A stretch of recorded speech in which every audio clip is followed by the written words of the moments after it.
ધાંગધ્રા શહેરમાં જીન plot road ઉપર જાહેર ઉકરડામાં એક્સપાયર ડેટના ઇન્જેક્શન, દવાઓ અને મેડિકલ વેસ્ટ નજરે ચડ્યો હતો. નિયમોનું પાલન ન કરતા વ્યક્તિ સામે જાહેરમાં મેડિકલ વેસ્ટ નાખવા બાબતે આરોગ્ય અધિકારીએ ફરિયાદ નોંધાવવી જોઈએ.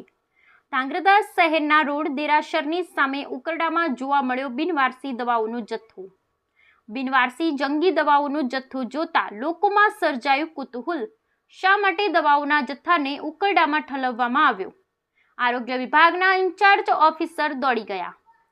એક બાજુ ગુજરાતમાં ધીરે ધીરે ચાંદીપુરા વાયરસ દેખા દીધી છે, ત્યારે વાયરલ ઇન્ફેક્શનના કેસો પણ જોવા મળી રહ્યા છે.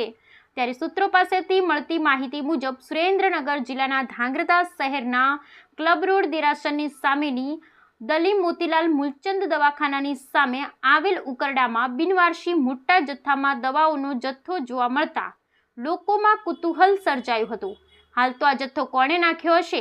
ઘટનાની જાણ થતાં જ આરોગ્ય વિભાગના ઇન્ચાર્જ ઓફિસર દોડી ગયા હતા અને ઇન્ચાર્જ દ્વારા જણાવવામાં આવ્યું હતું કે બિનવારસી દવાઓનો જથ્થો છે, જે સરકારી દવાઓ નથી, આ કોઈ ખાનગી દવાઓનો જથ્થો હોવાનું જણાવ્યું હતું. હાલ તો ઉકરડામાં નાખી દીધેલ બિનવારસી એક્સપાયરી દવાનો જથ્થાની ઉચ્ચ તપાસ કરી દોષીઓ સામે કડકમાં કડક દંડાત્મક તથા કાયદેસરની કાર્યવાહી હાથ ધરવામાં આવે તેવી લોકમાંગ ઉઠવા પામી છે. Bureau report Brijesh Trivedi, Surendranagar.